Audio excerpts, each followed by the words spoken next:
Alrighty, folks. Welcome back to the Mushing Alaska podcast. Excited to be here tonight, reunited with my brother. And, before we get going, I just want to take a second and just acknowledge the fans. You guys have been tuning in, and we appreciate that. And you've been subscribing, and that makes it worthwhile. Sean had to kind of, if I'm being honest, had to do some convincing to get me to do it this year. Like I said, I've started my new job and there's just not a lot of time. Like even just consuming the race as a fan this year was a thing in itself.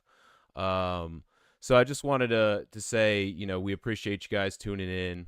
And I also just wanted to thank the guests. We had a great time having you guys on, answering a bunch of questions. Shout out to Deke, Libby, Josh, Eddie, Amanda, Cody, Libby Riddles, and Tony Ritter. So, with that, Sean, what's going on, my guy? Good to see you, bro. Good to see you too, man. I was looking at your background, those drawings of the dog teams. Who's that? Who did that? So we have some fans that the last 3 years, Rowan and Arlie, they're over in Oh Wales yeah. in the UK.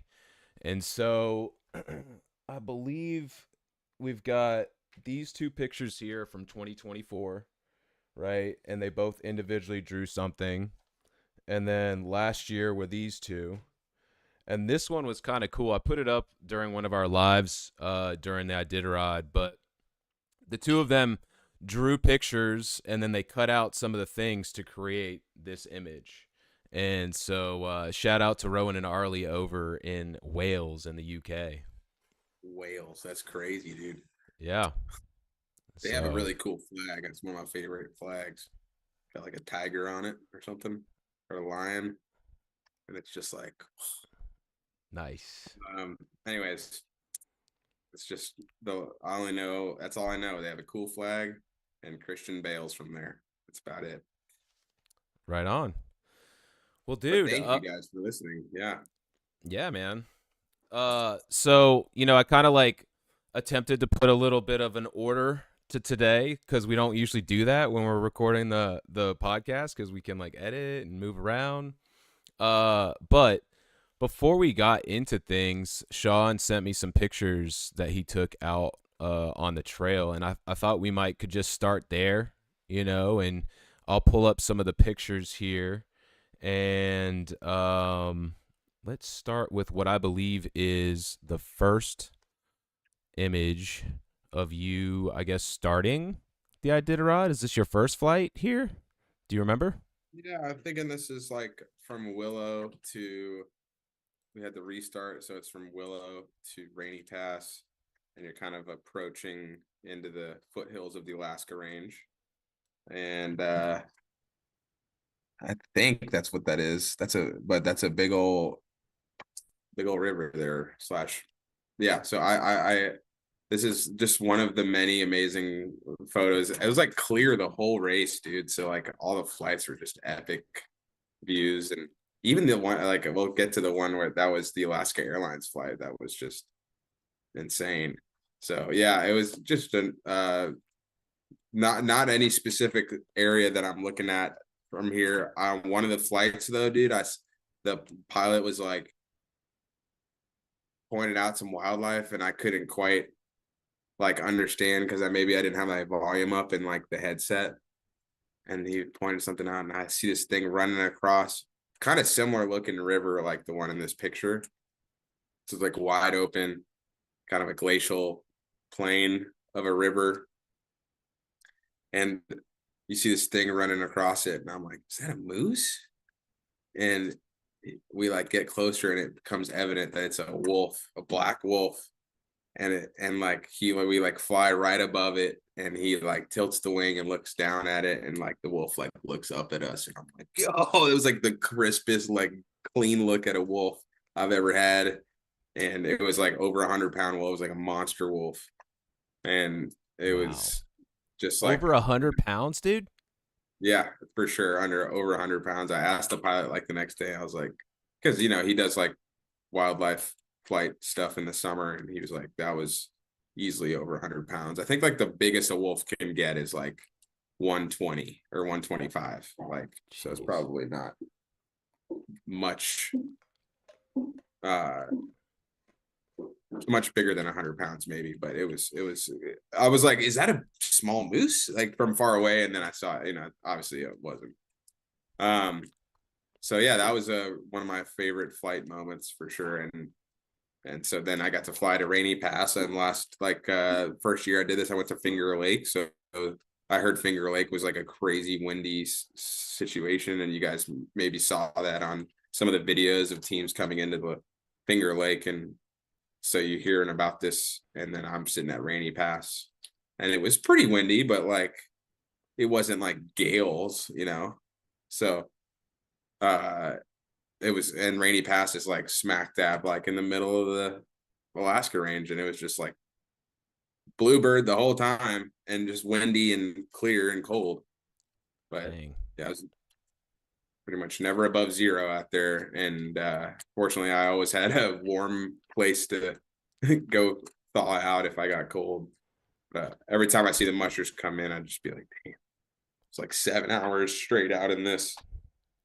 -40 plus the wind. Yeah, this Rainy Pass was like 20 below and like blowing pretty good. 10, maybe Nice. like 10 sustained, or 10, 15 sustained. But Jeez. you know 10 is not bad, but it's, you feel it for sure. And it's just like just enough to let the planes still come and go from there, so they were able to fly. Sure. Sure. All right. Well, I want to bring in the next picture here, and this is probably one of my favorites that you sent. It kind of goes Oh, with our background right now.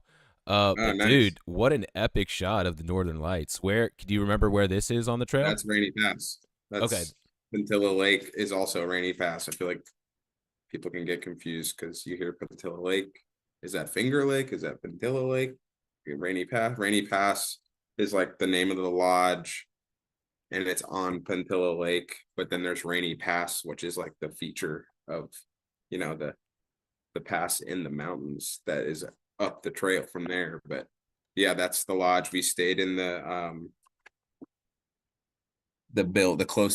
building on the right with the lights right beneath the center of the aurora, and then back to the left there, the other lit couple of cabins is, they had this like, it's a place that you can stay, but they had live music there like one of the nights, and I was like, I'm gonna I go saw check. that video you sent me. I was like, I wonder where that was. Yeah, one of those buildings, they had the Northern Lights, and they were, every time a team went by, the guy would just like stop the song he's playing. It was Ken Peltier, who's my actually mom met him when she visited. But he, every time that a dog team came by, someone in the crowd could see, you could always see like through the window behind the guitar player Ken, and they'd be like, dog team. And then he would just stop the song he's playing, and he'd be like, well, give me a team with a good lead dog and a sled that's built so fine, and let me race those miles to no 1049. And everybody's singing along. And when I get back to my home, yes, I can tell a tale. And then everybody all at once, I did. And there's a team going by, and you're everybody's had more than a beer or two. And I was on the clock, so I was just kind of going in there for like 10 or 15 minutes and checking it out. But it was just like an electric vibes there, and seemed like what a cool experience for someone booking a night there in the middle of the race, watching the race go by. Nice, nice. That does seem like good vibes. For my next picture, I'm gonna pop up a comment that we got from Oregon Girls. It says, Sean, you are absolutely in the element as a checkpoint narrator for the Iditarod. And so Wow, this is, I'm dude. gonna bring in a photo that I snapped while you were alive. And I don't like, unfortunately for me, I didn't get a chance to tune in to as much of the checkpoint action as I would have liked. Again, for the reasons I said earlier, but just seeing you in front of the camera, I was like, I got to make sure I snap this. So I got this photo, and then let me bring in the other one too, and that is this one right here. This one's a little bit further out, given the I don't know what's going on. Yeah. Whoops. I guess. So, yeah.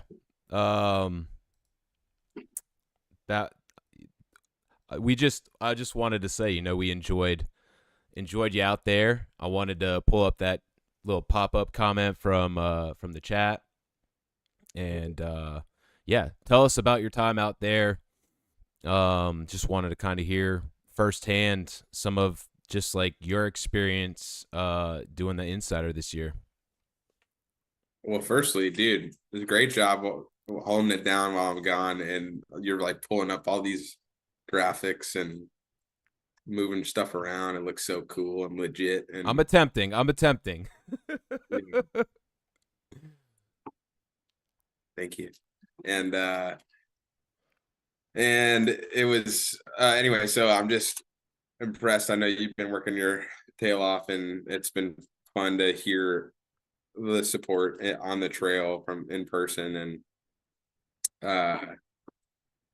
so yeah, but doing the Insider, it's a hoot, man. I mean, you get all fired up about dogs and about the race, and everybody's coming out of their little worlds from all over the state and the country and the world to be there at that race and get to the World Arch and Nome, and even just getting to that start line is tricky.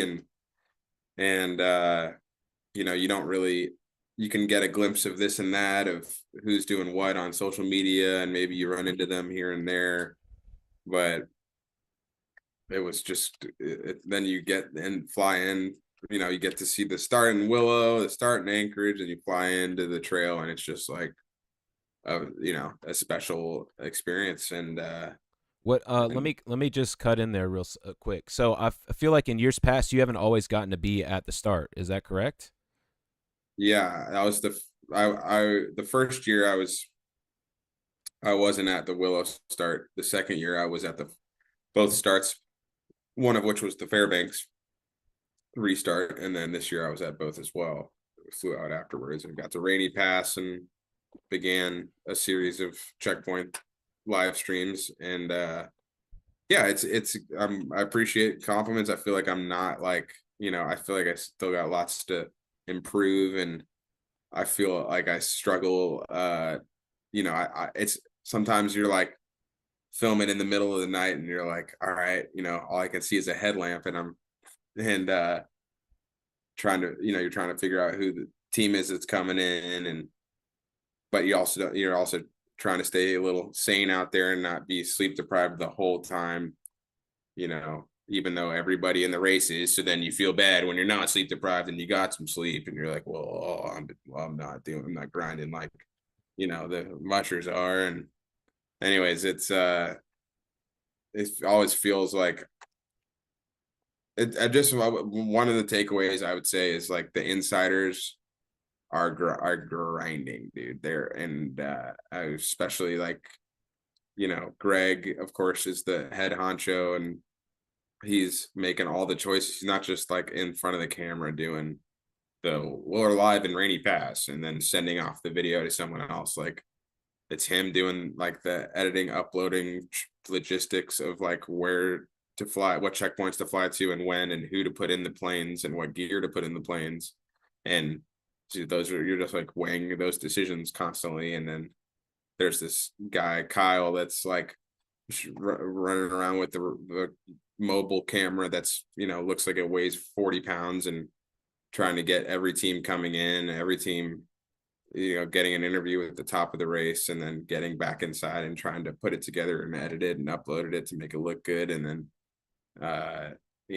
he just like would never sleep, and then he'd curl up like in the fetal position underneath the kitchen table and sleep for 40 minutes and then wake up to do it again for the next team. And that was his life for 2 weeks.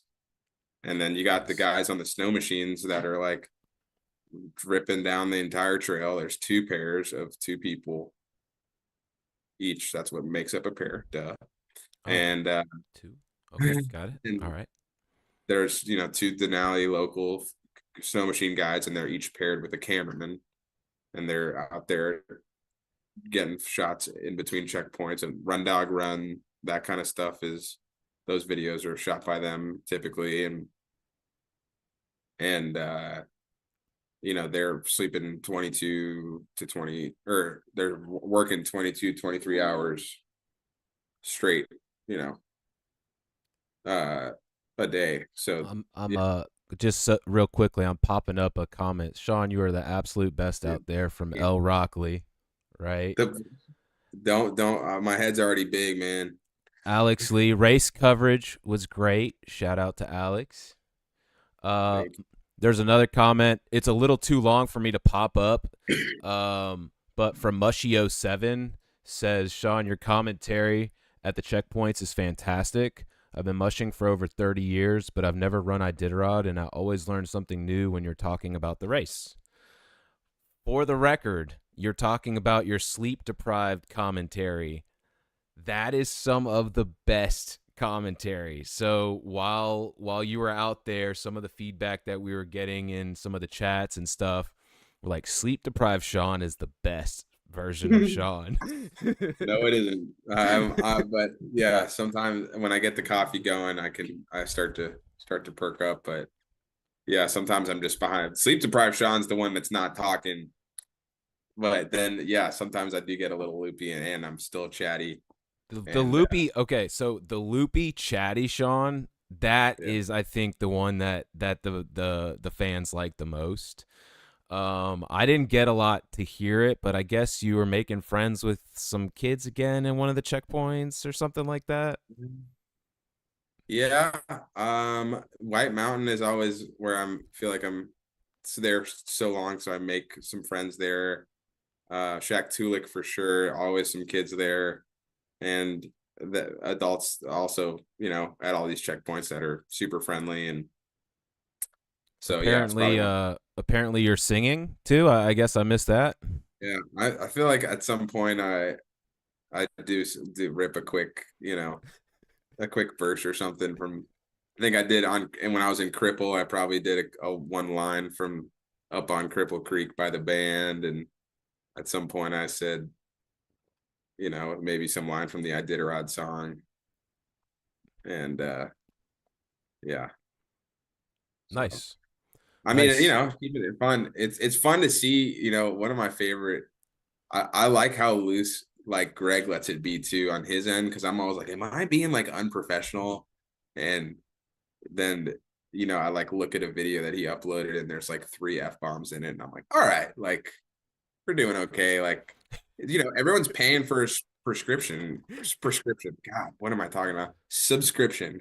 No, no, And no, no. I think you actually might have. It is a prescription for some people. I think. I think yeah, they're like, all right, I got it. I got to maybe get it my is. dose right here. You know. Yeah. So, it is cool. Like it's not like you're getting whatever that, you know, you don't have to be like crazy filtered. And there's a element of grace that you would expect is given by people following the race, knowing that we're up in the middle of the night, and it's cold, and it's hard to work camera equipment. And that's kind of one of my I feel like I'm definitely was my every year I get a little bit better, but yeah. We're both getting a little better here. We are. You know. Yeah. I think I didn't mute you today. I think maybe your volume was a little low. I did suit it up. I think we're good now. Nice. Right, right. Love a good suit up. But Yeah. no mute issues today. So I mean, we're trending in the right direction here, baby. That's good. Yep.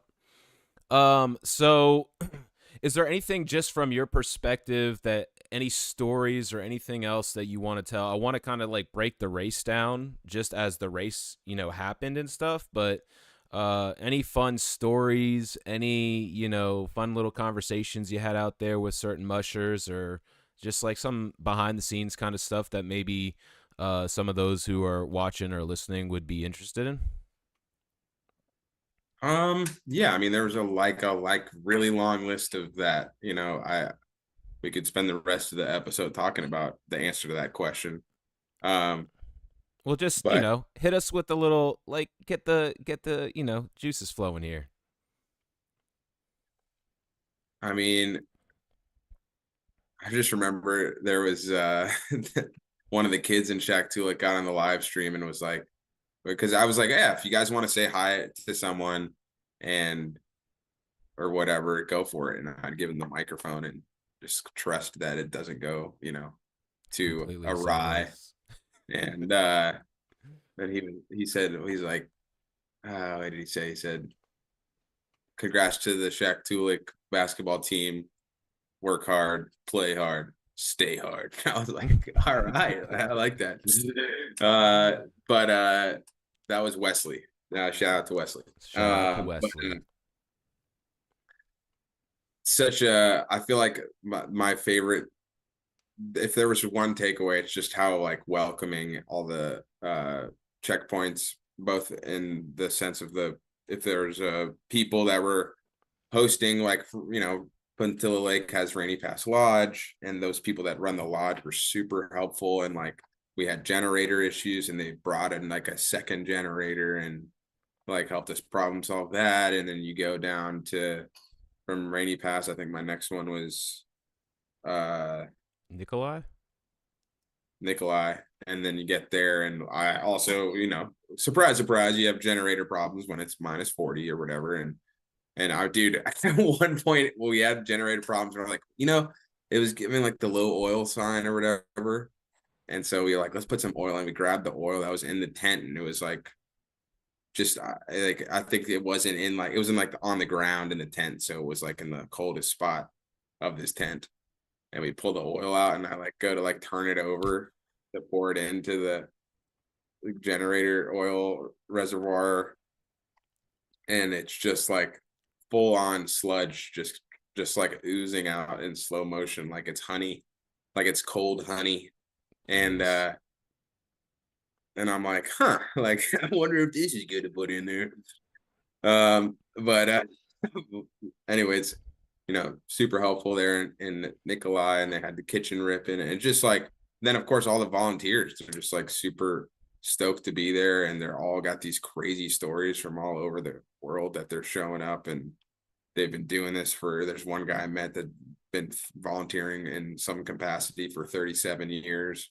And I met people from Germany and people from England and Australia, and of course all over the continent here. And they were just all excited to be part of something that was bigger than themselves. And you got people that have been doing it for a long time, and you got people that are super green, and they've Iditarod, first time around sled dogs. And I just think that we talked about a specific story with mushers. I would say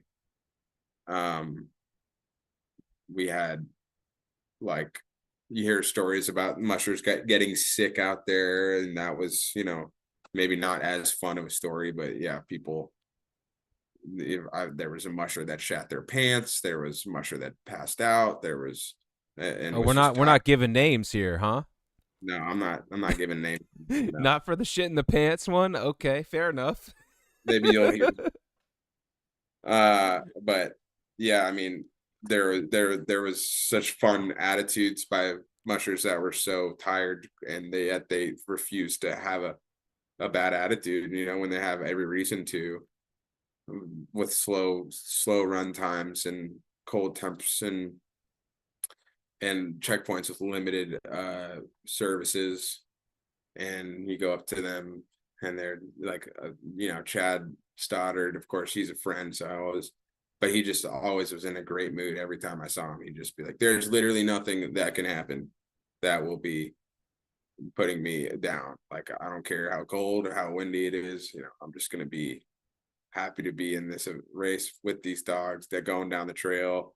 And Sam Martin, he'd be like, he just was always goofy about it, and just be like, he referred to the food that he made for his dog as gabagoo, like from The Gabagoo. Sopranos.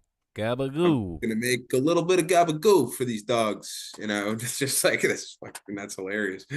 Um, and yeah, it just seemed like it was just such a cool thing to be a part of in this race for anyone, whether you're sitting at home following and there's something special about it. And that certainly was the case this year. Nice. Nice. Very nice. I love it. Okay, so I have a question for you related to what was your favorite checkpoint to be at this year? I don't know, man. I mean, White Mountain's special, but I'm there for 4 days, so it's like it's a complex. Like after It's a 4 days, I'm love hate just relationship kind of thing, maybe. no hate there. It's just on day 4, I'm like ready to be on the plane. How long were you in White Mountain last year? Because obviously this year the weather that group there towards the end kind of honkered down. I was wondering that did that add a full entire day to things for you compared to last year? the race was really like together. Like there wasn't a huge difference between first and last place as there typically is until that long wait in White Mountain. So Right. I think that it actually ended up being the same amount of days I've been there in the years past, but it was gonna be only like 3 days, maybe, or 2.5 days. Ended up being kind of more like 4 days. Yep. Got you. Yeah, Going back to the poop in the pants, one of the comments that said discretion is the better part of valor. Sean, there are some things we don't need to know about under certain circumstances. So good on you. well, maybe I shouldn't have said anything then. No, you that was good enough. That gives something for us to think about. I mean, we've had people on the pod before who have talked about being in that situation specifically. Right. So it's their story to tell, right? So, I was just being the other side of that just to kind of nudge you a little bit. But what checkpoint had the worst conditions for you? Like, which one was the coldest or the most wind? I know you said it was mostly I'd say like bluebird, but both of those questions, what's the best and the worst, would probably be Cripple, because Cripple was like the people there were been working there for like 2 weeks just to get it open for the first dog team and get everything prepared, because it's just this remote swamp in the middle of nowhere, and it's in like an area where there's a lot of like old gold mining like sites, but like that specific swamp, I don't think, maybe it was a site, but there's really not any evidence of anything that might have been there. And no one goes there any other time of year except for the race, so they have to like fly in, stomp out um or like they have gotten this, they somehow flew a snow machine out there somehow, and so there's one there. Then they are able to, between that and snowshoeing, like pack out a bunch, like an insane amount of area to let planes land in not too deep of snow. Have an area for teams to park, several areas and little lanes for people to walk in between all the structures there. And you go in there and they're making like a salmon, or they're making French toast or whatever, and for the volunteers and the insiders, and then like in that sense, it was like really special. There's an awesome bunkhouse for mushers to sleep in that's really cozy and warm. And then on the other hand, it's in the middle of that's not the problem being in the middle of nowhere. It's just cold as shit. It was minus 40 to minus 60 the nights I was oof. there, and you know And those are the nights where you're like running out to get something live and then you're going back and staying warm, or are you out there for like hours, on end? I mean, if I got cold, I wasn't like, I'd suffer for a little bit, but I'd go inside and get warm. If there wasn't like something clearly going on that I wanted to show, but like the You didn't want to first, just be chilling out there in negative 60? nah, yeah, that first night at minus 60, I was in the bunkhouse, which was like toasty. And then we like set our alarms because Schelling and Thomas Ferner were coming in first, and they're like, it's 3 or 4 in the morning, and that's when it was 60 below, and we get out there and film it, and then I get back into my bunkhouse until the first racing team it gets in. And then the next night, we got the bunkhouses for mushers, and there was no mushers there when I first, they were like, you guys can stay there this night because it's more comfortable, but we have these like Arctic ovens for you, which are tents with a propane heater, and they'll be there for you. So the next night it gets down to well below, like maybe it was 40 below or something. And I get in there, I start up the heater, and before, like right around sunset, and you know, propane struggles at that temperature. And I was supposed to put the propane tank a little closer to the heater so that the tank can feel that residual heat and then not get so cold that the propane doesn't flow. So it was this faint little flame that was in the heater all night, and it was like definitely 20 to 30 below in there. And I was like sleeping there, just like, this heater's not really heating. And then I like got outside and I looked at the tent next to me, and it was just pumping, and you could see it pumping out of the stack there. And it's like, they're doing something different. And I walked in there, and it was because the propane tank was right next to the heater, so it kept the propane tank somewhat heated enough to then have it flow better to the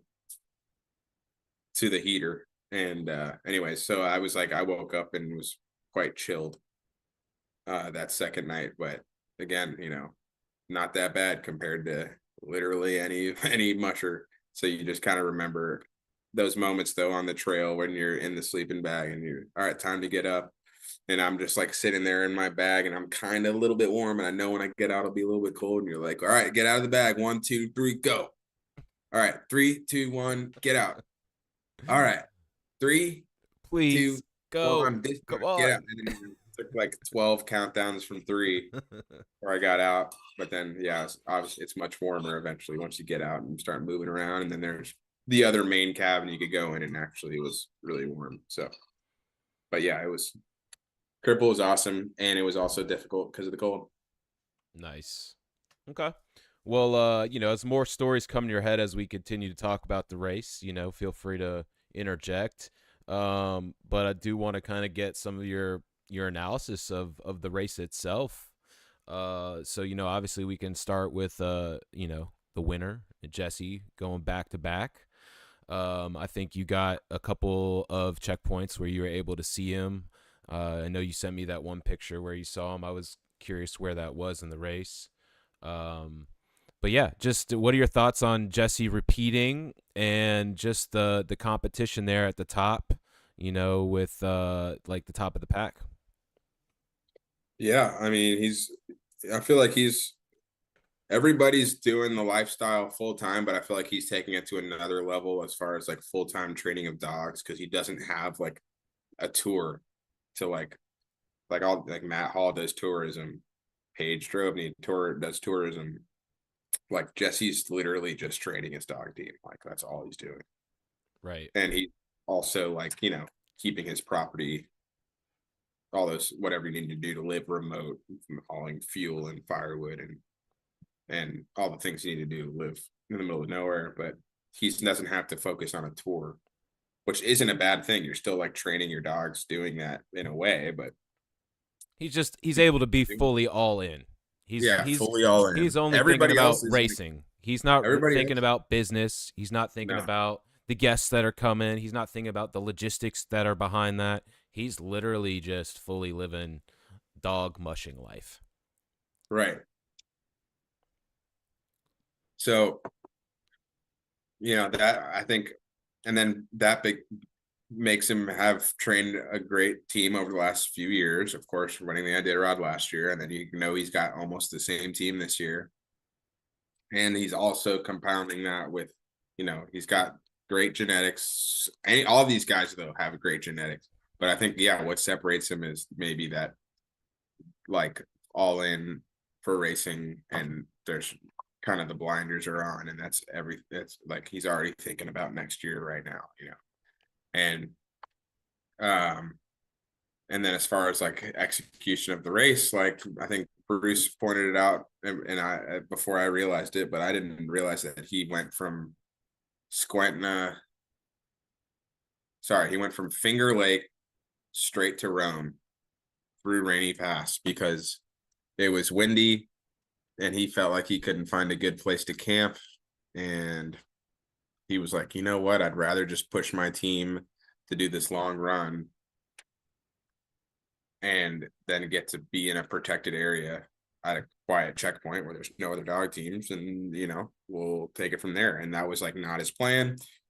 He just made that call because it was windy and he didn't want to camp his dogs in a windy area. I think there was some areas where there was refuge from the wind that maybe they weren't that big and only one team could fit there. I'm not really sure on that, but you saw teams camping out and some of them told me they were out of the wind, but that was his line of thinking, at least. Like, I'm not going to stay in the wind. Let's go straight to Roan. And that was kind of what began to separate him. And kind of, he never lost that separation. I think he got to Roan and he had 18 miles from the that closest musher when he got to Roan was 18 miles away. And then from there, he does your standard, to the 24-hour break that I think he took him to Katna. And then I think he had one other kind of big run, but it's still not bad, which was that cripple because he went from his 24 through Ophir, camped out past Ophir, went to Cripple, camped there, and then he went straight to Ruby from Cripple, which is like 70 miles. And that was a 9-hour 45er right there. Yeah. That was his longest of the race, but Well, but it went into an 8-hour Mando. Yeah, and if you add up what was the run from Finger Lake to Rainy Pass, and what was the run from Rainy Pass to Roan, like what was that? So like, Finger Lake to Roan was 8 hours, and then. Oh, okay. Yep. That's all I was asking. Yep.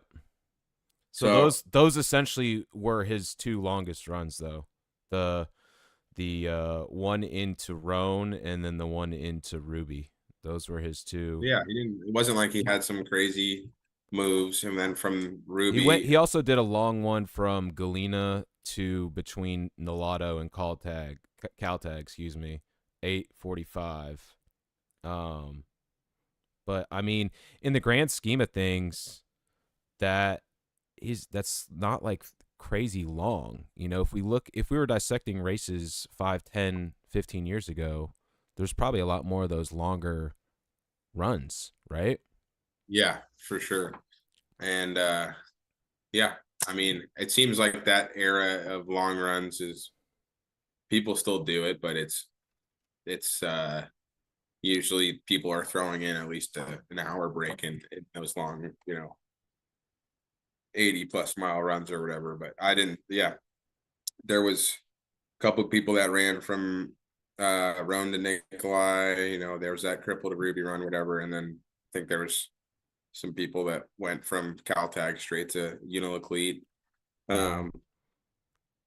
But yeah, he didn't have to. Those were his, quote unquote moves, and then his team is so badass that they didn't really like slow down from that. They weren't like, oh, okay, we need to like kind of take some extra rest, and then yeah, I mean, I was like, man, I felt like Jesse's pushing really hard, and then Danny Seavey posted that stat of like he got the Caltag in what would have been 5th place in 2016. I was like, damn, that's a crazy stat, but.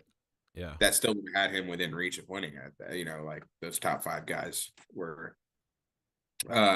He would have still been within reach of winning in 2016 in that hypothetical or whatever, but he wasn't pushing like crazy.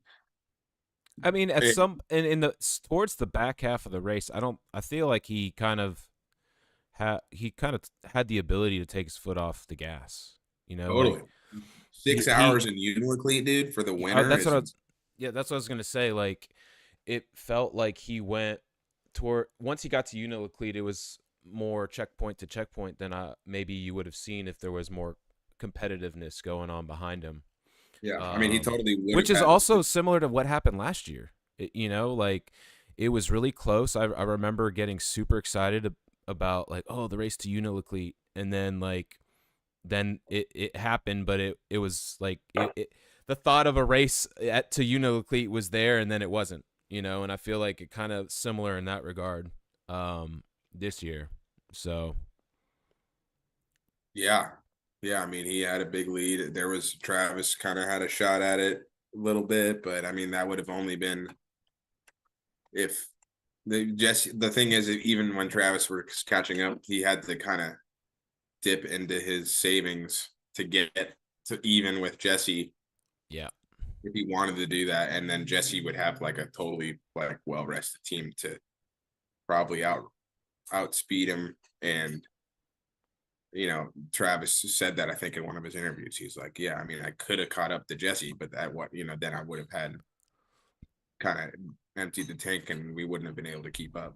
Like, but yeah, I mean, kudos to those guys behind Jesse, just yeah, running awesome races. Travis getting second and that best ever run. He had his mom pass away in December and a ton on his plate, more so dealing with that than and then he had every reason to drop out of the race and didn't, and then he goes and finishes second on a year where he probably didn't get to do his high quality of training because of dealing with his mom's health. And then you've got Jeff Dieter with just like his team was just a freight train, dude. I mean, every time they came into checkpoints, they were like, it looked like he was holding on to a certified weapon, dude. That thing was that team was crazy. And that's got to be like the best feeling in mushing is when you are out and near the front of the race with a team that is like, you're like, guys, chill out for a second, can we like calm down? And it was that was fun to see. And then Paige, of course, like one of the best stories in mushing, having the health problems she's had and still getting out there and threatening to win this thing and finishing at another strong fourth place finish. Yeah, and of course Wade in fifth place, and I think Matt Hall in sixth, and that was like his off year is sixth place, which is like still great. Yeah. So yeah, and then there's all the back of the pack and middle of the pack that has full of great stories and amazing accomplishments. So there's so much more to this than the front race there, but that is definitely what everybody's tuning into. Everybody likes that competitiveness and some of the drama that can unfold. sure, sure. Um, so just kind of like looking at more of those names as we get into the middle and back of the pack, and really we're still in the top 10 when I say this next name, but huge shout out to Lauro Eklund, man, 8th place.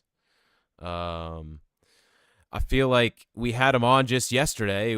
But it was like 3 years ago at this point, and I feel like when we had him on, he was kind of, I mean, he's grown up in Alaska and lived the life, but I don't know. It felt like maybe he was a little more green in terms of like race experience, and he's continued to get better each Iditarod, and he was probably I think the second closest to most improved, which he would have won 2 years in a row.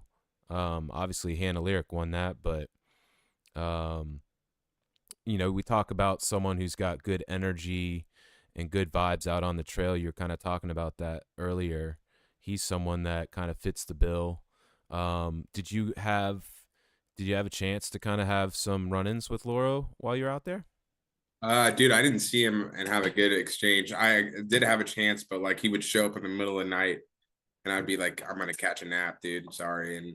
And just like slept through a couple of his arrivals and totally blew it. But then I saw him in New Lotto and we had a nice talk and he was sitting pretty there near the top 10 and I was just impressed and he was like, yeah, I don't really know, like it's my first time kind of running the race like this and I'm not sure what I'm gonna do, but his dogs were just crushing the food, dude. He like fed them like big fucking bowl of food and then like they just like inhaled it, every single dog violently, and then he like would go up and down his team and give him like a huge snack that I would be like I always would try to cut my snacks like super thin so that like it's easier for the dogs to chew.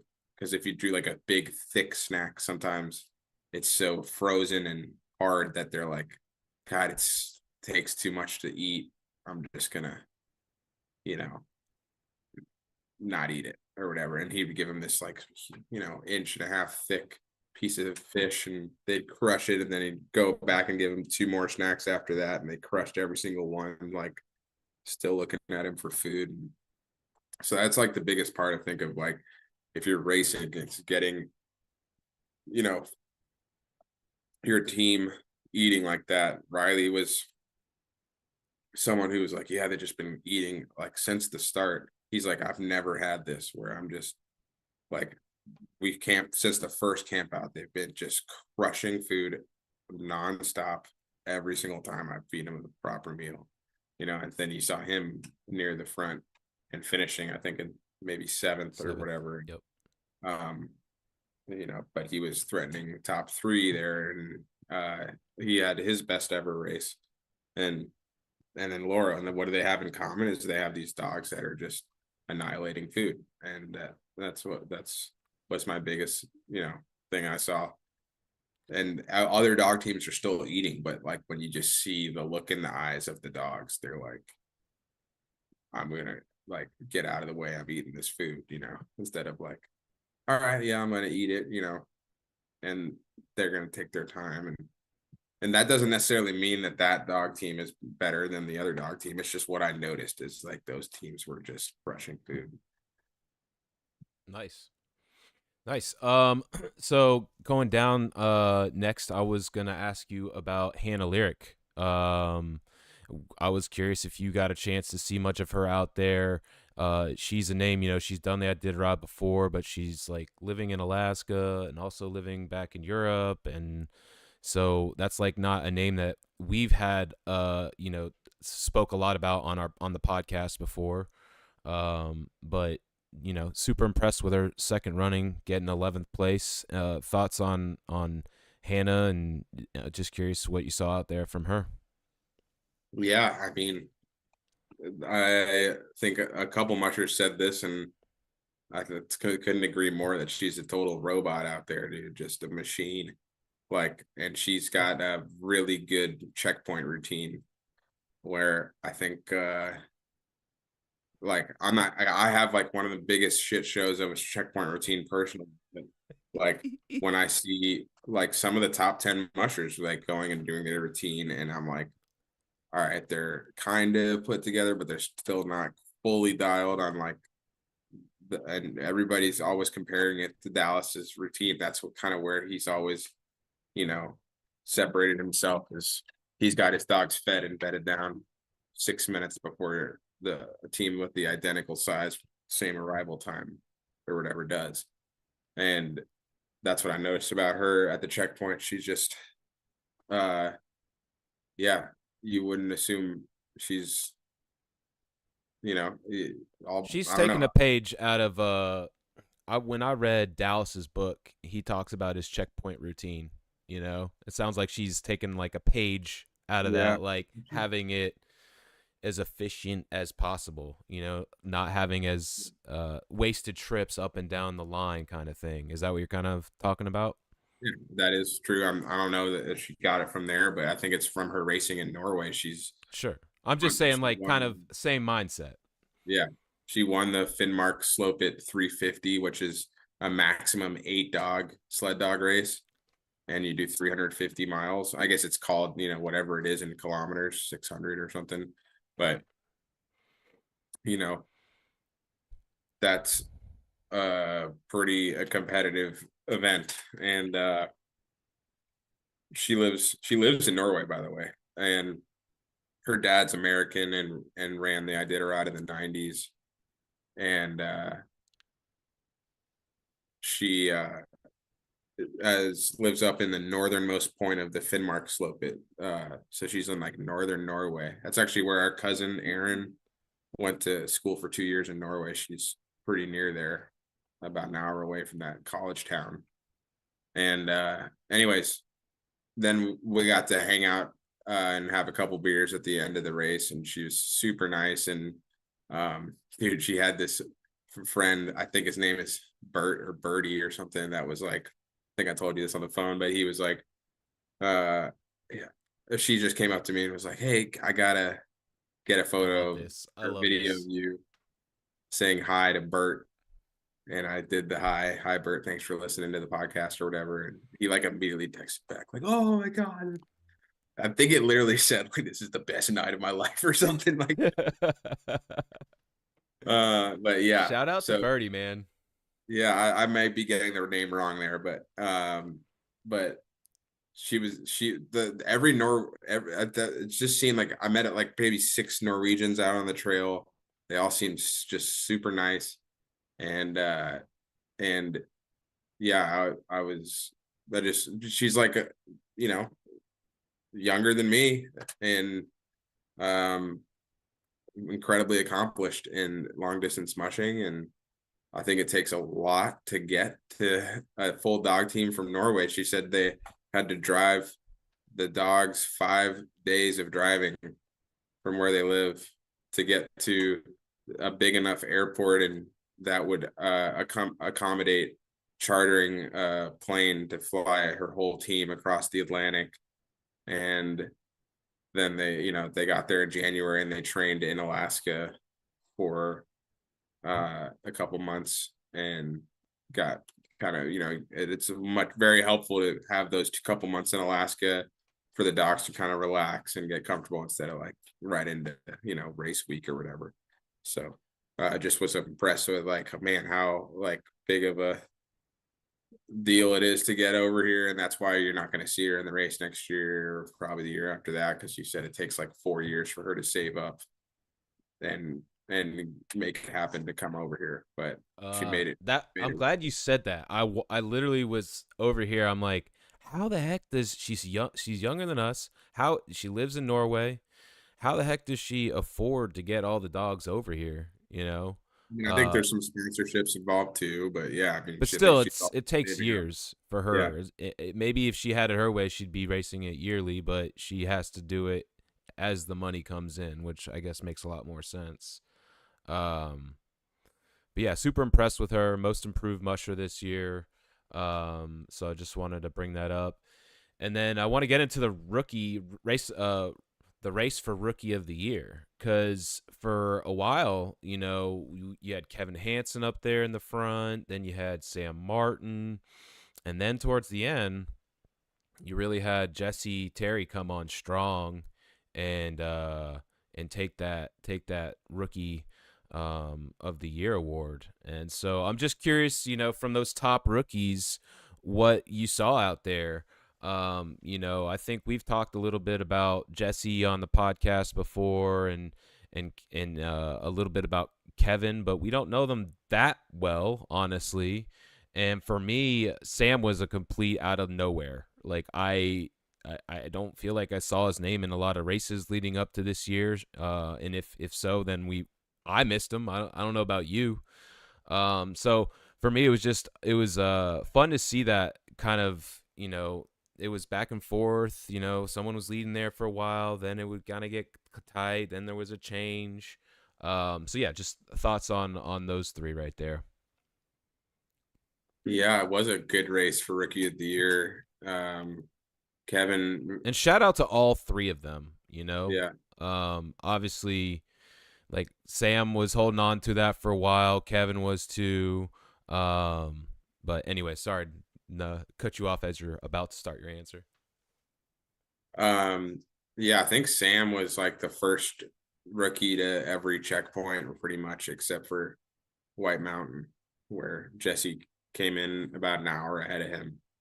So yeah, Sam had a fairly aggressive, rookie run schedule, but I think I don't know if that he was running a puppy team, but he's a tough, tough guy, great attitude, makes the gabagoo, and then Jesse Terry. talk about a great attitude, man. This guy was just always Oh my he like gosh. I went up to him and he was like immediately he was like, Sean, yeah, like good to meet you, man. And I was just like, I only knew very little about him, and he's from like southern Canada, like right near the border, which is where I guess 90% of Canadians live, within an hour drive of the United States or something like that. And he he had been listening to the podcast a little bit, and he was just like built the monster, the classic Totally. building the beast, and then he just let them explode there on the coast. And we knew he was we originally thought it was going to be a Kevin versus Jesse situation for rookie of the year, with Kevin having all that experience up in Kotzebue and being from there, and that being a really tough race. But he also was like, on his end, his dogs hadn't really seen that many hills, and there's a lot of hills on this race. It's like half the runs are pretty hilly. Um, and so that maybe was new for him and his dogs, and of course the fact that it's double the length or more than Kobuk 440. But yeah, it was they all did great. And Jesse like finished in the money. Sam finished in the money. Dude, the prize money was pretty wild. I think 20th place got 14 grand, and first place got 80 grand. And so Wow. it's big purse. And that's I think that's really nice, and it probably had something to do with that expedition class that maybe didn't go as smoothly as we everybody hoped. But it was a major reason that everybody paid half the price entrance fee, and there was some good prize money, and of course there was money going to villages and whatnot. But that's a different conversation. So yeah, it was a great race for rookie of the year. Yep. Separated by about an hour, which is Yeah. pretty sweet. Yep. Um, so you just brought it up, and we've had questions about it. So I feel like we should just talk about it a little bit, and that being the form of the expedition class. I want to give a shout out to one of our followers, Garrick. He submitted a question on Instagram earlier. He was curious about your thoughts on that, and more specifically, if you think it'll be around next year. And I'll preface that to your response with, we talked a lot. We talked about it maybe a little bit more than I was intending on during, like our coverage, my coverage, whatever you want to call it, of the race. And the first night didn't talk about it at all, and it was that was kind of the goal. But the next three, we kept getting questions in the chat, and I was like, well, we got to bring it up. And I think there are definitely pros and cons that were discussed. Sean just kind of talked about the purse and it being, nice, 14 grand for 20th place. That's got to be nice for Chad sitting there at 20. You had the reduced price for entering the race. I think that was a pro. When we talk about some of the cons, this is what I've heard. These are some of my takeaways, and then I want to kind of give it to you, Sean. But some things that I think are valid points. The drawing of a bib number for the expedition class is one thing that I heard people kind of like, why are they doing that? And subsequently, I feel like that leads into leaving the start, having them leave with all the other people at the same time. I think there's a lot of thought of like them leaving at the back of the pack as opposed to, I don't know, just going in order of the rest of the mushers. That was something I saw.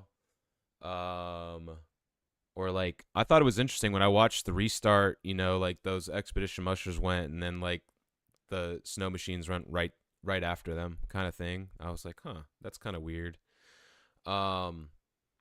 So yeah, those are some thoughts. You had like Thomas and his crew racing to be, to Nome first. And then you had the other more towards the back of the pack. So anyways, that's some of the things I saw. I'm curious to hear your thoughts on it. I think in general, having the race finding a way to bring in more money is something that has to happen. And if there's a way for them to kind of clean up this expedition class in this first trial run of this first year, I think it's worthwhile to continue doing it especially as a means to bring in money for the race. So, my thoughts, long-winded question and analysis on my end, but I'll pass it to you. Yeah, I think you kind of nailed it. I mean, it's basically, I don't even need to add a whole lot to that, but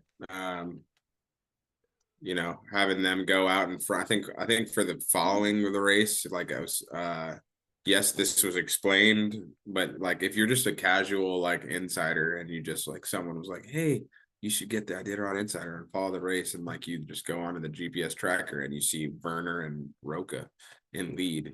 They're in lead Yeah. by like 100 miles or whatever. You're like, Yep. whoa, like how's that? And like that's just I think that was a big thing that I don't think that'll be happening again. And And then I want to also add to that real quick that I liked that the insider, at first I logged on, I'm like, Thomas and Shell are in first place. What's going on? And then like they eventually took off the like ordering of them so that they weren't at the top. right, So I appreciated that they did that, but at first they didn't, and I was just like, wait, what is going on right now? yeah, no. So even if they remove that, still it's just kind of you see them in the front, so you assume they're in the front of the race if you're not like in the know, Right. and like those people are not in the know. And then you know just like naturally if you start with the race you're probably gonna have and you got all these snow machines around and they're going through the steps and the gorge. I'm sure there was some you know contact in there, and so you just like the number one goal is not having there be any the expedition affecting the race, right? So yeah, I think I don't know what they're going to do next year, but I know they're going to make some serious adjustments. I don't think that the expedition class like really greatly affected like outcome of the race or anything, but Right. they're starting together, and it took a couple days for them to actually get out in front and stay in front, and and so yeah, like just a little more structure, and but that it's something that I don't think will go away. I believe there is interest and other people doing it, and I think Steve Curtis probably wants to run it back, um and if they can reformat that class, then I think there's some potential for good and um for both parties involved. So Sure. Yep. I think, like I said, I think that there's ways for them to fix it and make it to where everyone benefits, and I trust that the Iditarod will update that for the future. So, um, one thing I do want to throw up there was a comment, and this will kind of lead into my next question. So this is from Jean, and that is, she said, that's why having you and Checkpoints and Jody too, we get to know the back of the pack better, right? And so just wanted to throw that up there as we kind of talk about the back of the pack that 20th and or 21 and on is mostly rookies. You've got Keaton Lobrick and Jason sprinkled in there as well. You know, something that kind of stood out to me about this crop of rookies. I really enjoyed Sam Paperman's. He had a long interview in one of the checkpoints, and he just seemed to have such a I don't know. He just had like such a great attitude. We've kind of talked about it with some of the other mushers, and that was something that kind of stood out to me.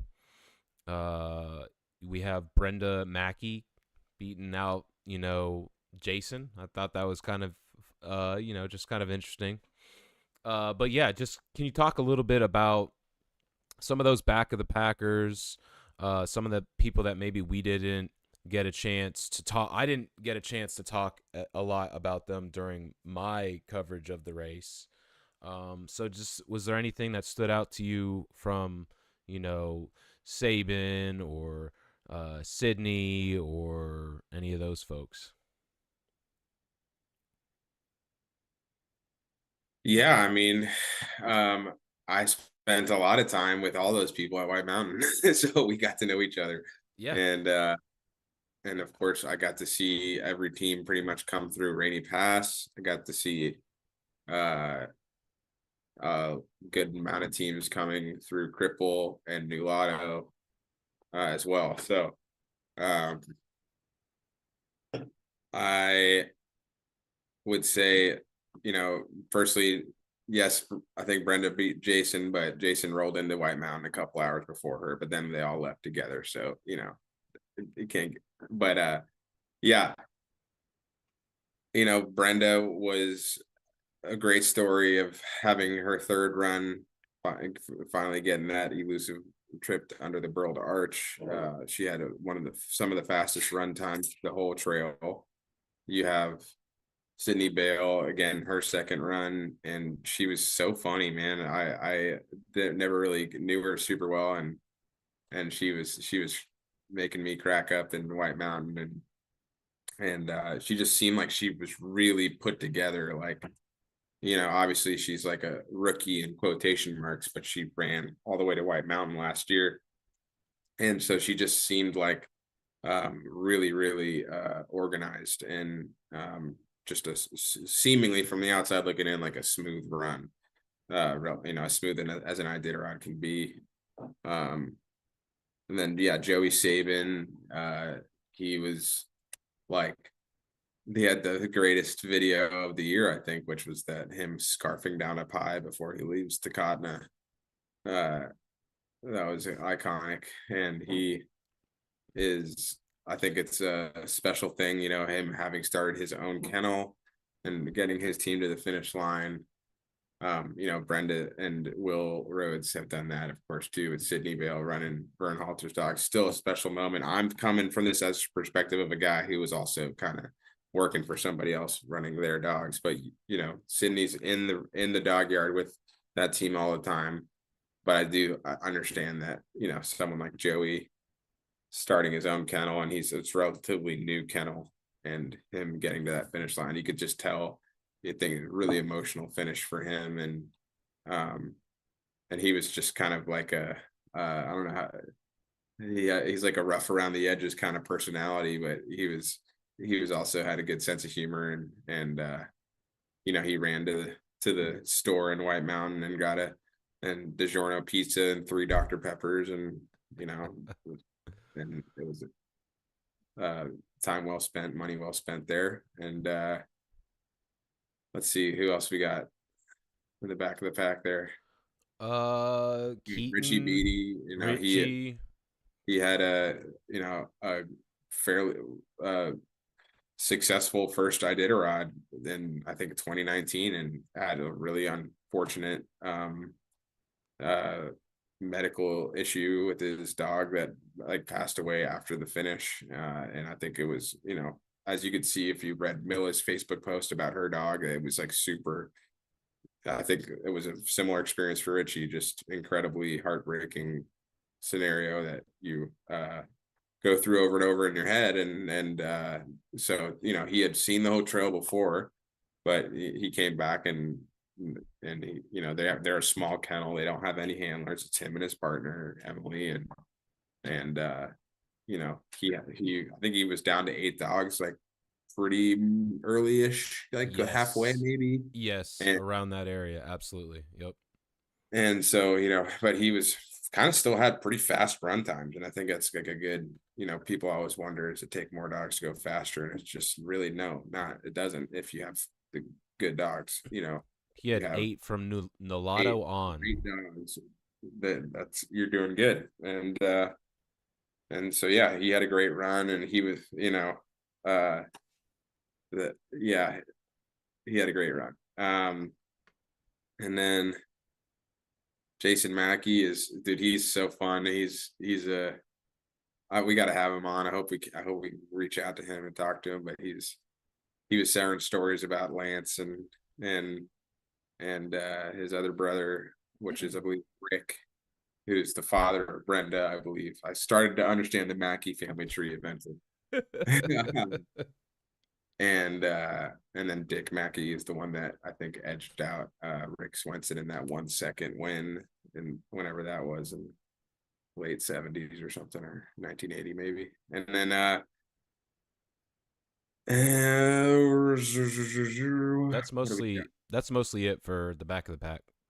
Yeah, So because we kind of missed a few in the middle, like Gabe Dunham. She also had a super trying, um, emotionally. You have these amazing storylines of Paige with having her cancer battle. You got um, Travis with his mom passing, and he's got an 8-month newborn to toss that in there with also a two and gosh. a year old, and so like a ton of support from his corner to be able to pull off this race. And then you've got his father passed away and asked her to take him down the trail to Nome, and so I think she had some amazing stories of she put on like one of his favorite song and listened to it, and like right when she started playing the song, the Northern Lights came out. And you got Travis in his interview said that he like never got cold the whole race except for like once or twice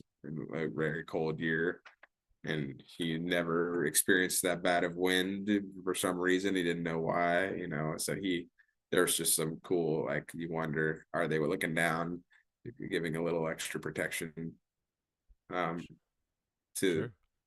their musher. So that was really a great story, and I feel like we should touch on everybody. We're almost there. Who haven't All we right. talked to? Yeah, yeah, I got you, dude.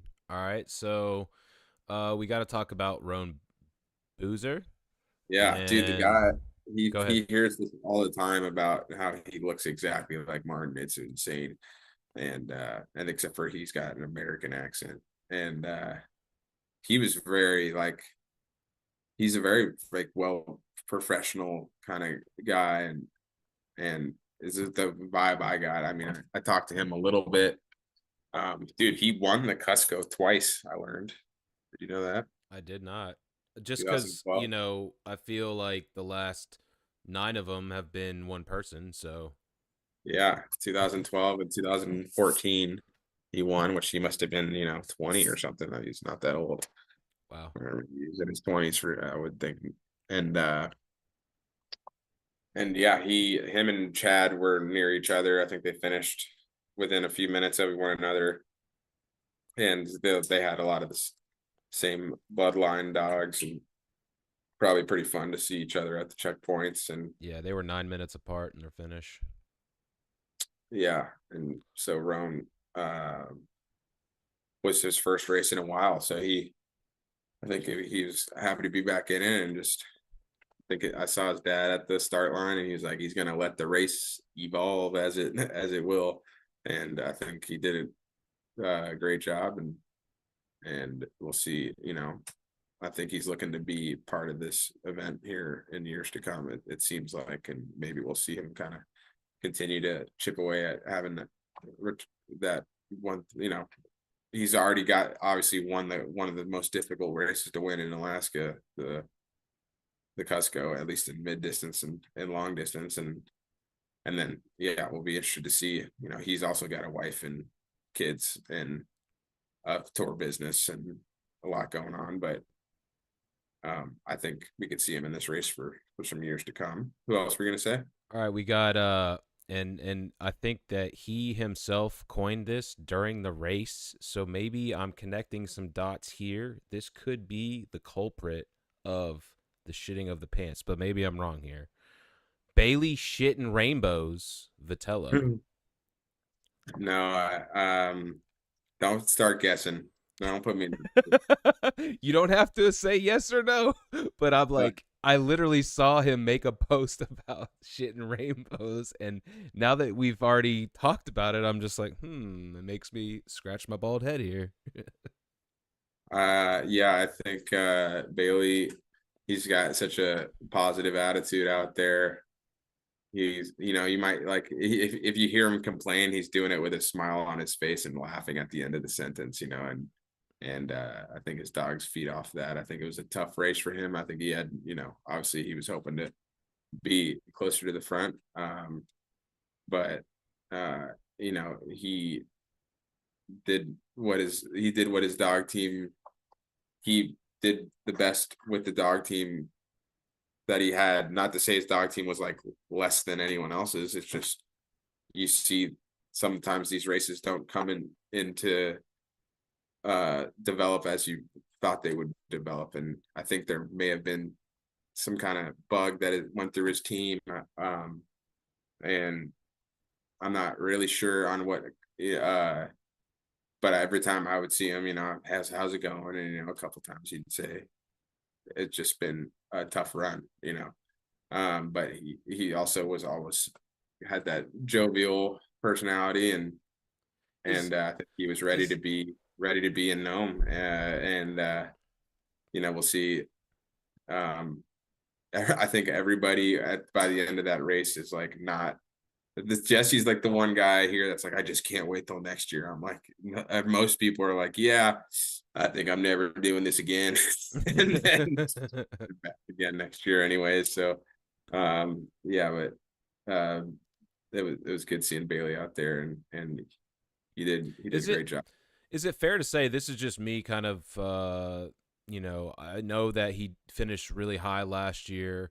Is it fair to say that, he had the intention to be that competitive again this year, saw that it wasn't going to happen, and kind of took it back a notch and just kind of enjoyed the race, more leisurely, as opposed to like the pressure to try to finish up there at the top?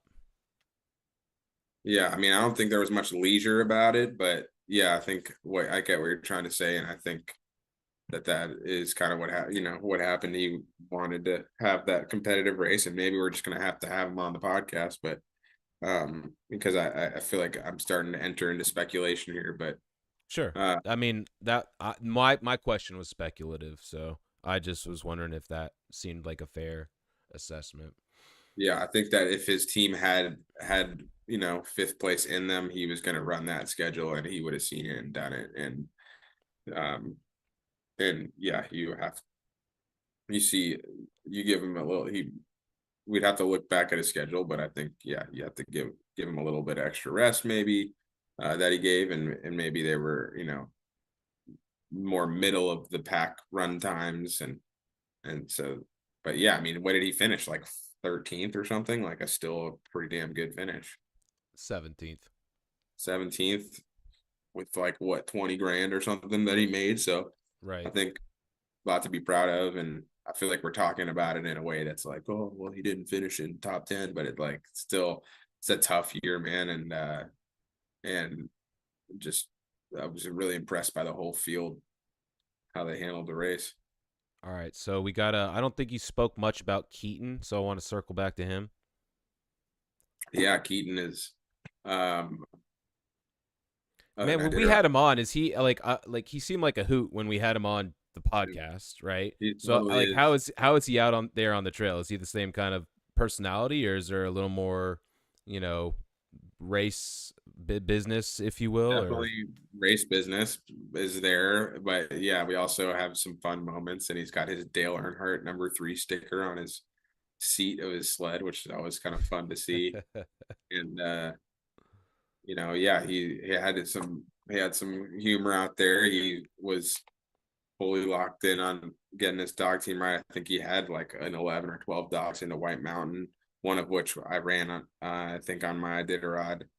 And was his last year. This, obviously, if I ran it in 2020 and this 2026, this dog was 9 or 10 years old and made it to White Mountain, and then he sent him home. And but he still had yeah, he had a great race. I think he was hoping to finish in the money. That was his goal, finish in the money, and he just barely didn't. I think he was the 21st team to come in with a big gap between him and, or 22nd. He was the 22nd team to 20? come into White, and the Oh, okay. 21st team was Kevin Hansen, and so he didn't have a shot at White Mountain getting into the 20th anyways, or else he might have, left after 8 hours. Um, but yeah, he was stoked and he's hilarious, dude, man. That we played poker together in Nome, and he we were always just happy to see each other. He was like the one musher that would want to come over to the live feed and say a few words. There, Jesse Terry did a couple times too, but it's always kind of hard to lure him over. Like, hey, do you mind going out of your way to come to my camera to say something? And understandably, you're not very social when you're all tired and cold and got a million things on your mind about each dog, and so appreciate that from Keaton. Nice. We didn't talk. You said Sydney. We didn't talk about Sadie. Yes, Sadie, she was running Mitch's B team and seemed like she was just. I guess I didn't see her a ton on the trail until White Mountain, but she was gung ho to get out of White Mountain and was fighting with Kevin to be that first team from that cohort of 9 people that were there to get to know him. And I think when I saw her, she was struggling to get to sleep.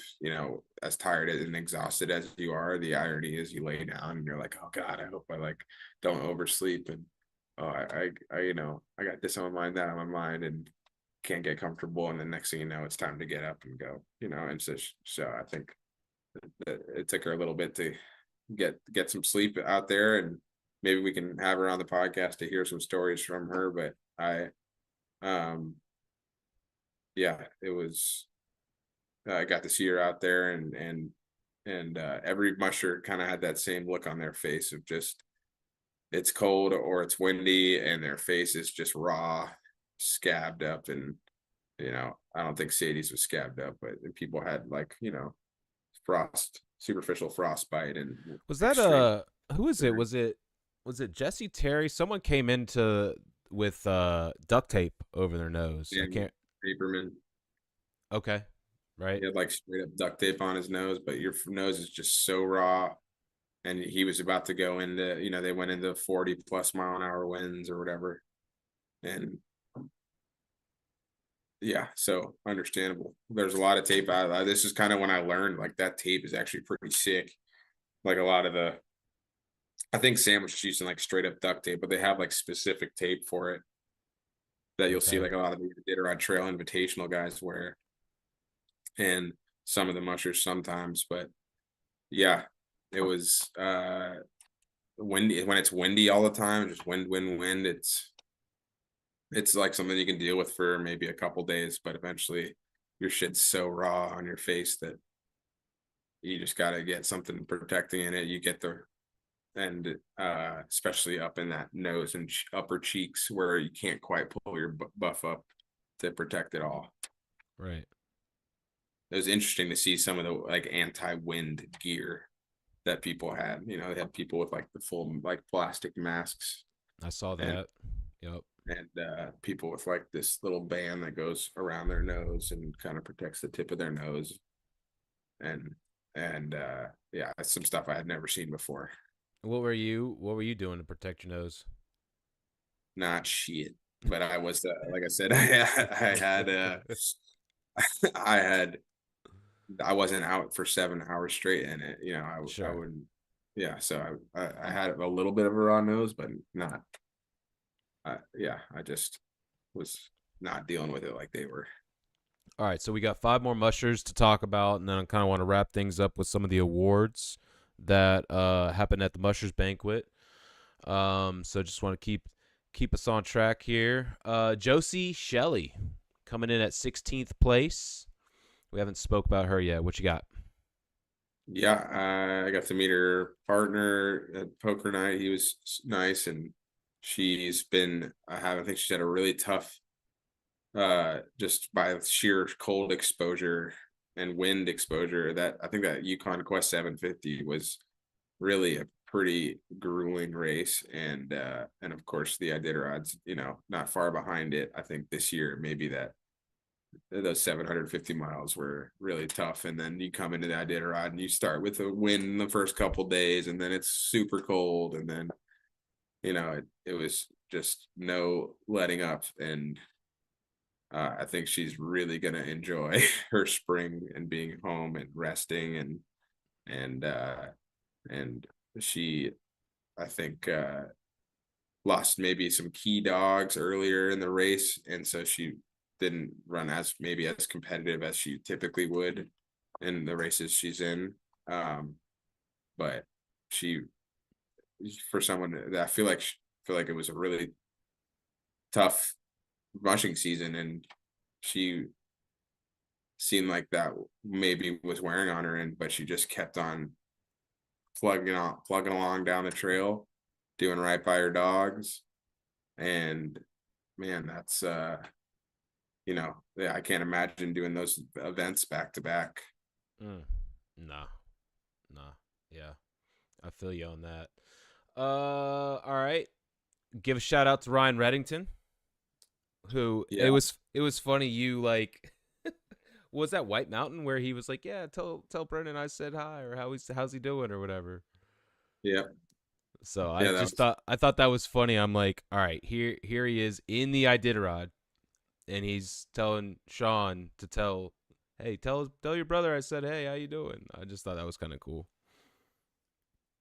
yeah. Ryan, I think he had a good run, and I think it's like early in his career, I think, if I'm not mistaken, he did not finish a number of times, and I feel like now he's gotten really good at finishing races that he like maybe not going to be contending for late in the race. Like, what did he finish? What He was pace place? 13th. 13th. Like, so yeah, he's finished strongly, and I think he was dealing with some sickness on the trail, and he's just a total like leader for the event. I feel like I just once he got to White Mountain, he was just very jovial and friendly to all the people there, and but when I saw him at the previous checkpoints and like New Lotto and Cripple, he seemed a lot more businesslike. And I New Lotto, I didn't really talk to him, but I just kind of walked by him while he was on the phone and just gave him a little dap up, just good to see you, but didn't even exchange any words. And and but yeah, he looked good. He looked good leaving White Mountain. His um yeah, that's about all I can say. We played Dude, poker together. where's the green jackets at this year? He had a green jacket on, Oh, okay. I guess maybe parka. I thought did he not have a white thing going there for a while? Yeah, I think he puts the white thing on. The white thing on is like the wind layer. Okay. Okay. I just remember seeing him a couple times. I'm like, where's the customized like neon green that I'm used to seeing? That makes sense. So is the for the wind. Okay, and then Jesse Royer in 12th. Yeah, Jesse Royer also, I think, dealing with some Yeah. sickness out there. There's a She bug going dude, around. dude, I got she before she got the dog, was it both her and the dogs that got sick, or was it one or the other? I don't know. I maybe missed a little bit of that drama. I Okay. didn't. Well, she was really looking good there. Like maybe 2/3 of the race in, and then I remember like being like, I wonder what's going on. She like kind of dropped down in the pack a little bit. So just was curious about if you Yeah, knew I it think was she her took or the some long dog. rests because she was battling some ailments herself, and